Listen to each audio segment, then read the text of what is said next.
Thank you, Parrish. You said it right there. If you're not careful, spending too much time outside can be really dangerous. Yeah, we continue our team coverage of storm track heat with Chief Meteorologist Mark Prater and an expert on how the heat impacts our body. Mark? Yeah, Jim, we have Dr. Lauren Walter with us from UAB. She works in the emergency room there, and obviously this is a time of the year that a lot of moms and dads are really concerned about the heat index, and that is something that we often forget because that's when your body is trying to cool, but it can't because there's too much water in the atmosphere. And we cool by perspiration, correct? Absolutely, yeah. Evaporation is our primary mechanism for cooling down when the weather is as hot as it is and the humidity is so high.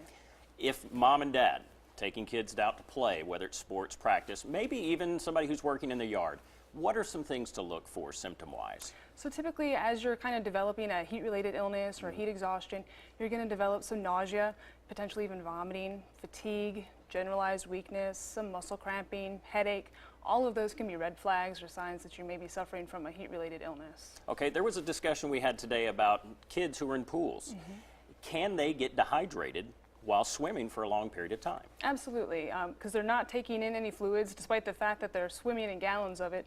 They're not drinking any fluids. They're still exposed to the sun, which is absolutely going to dehydrate them. So absolutely. And you do perspire when you're swimming and exercising. You do, and if you're swimming, you may not be as cognizant of it because you're already wet. So.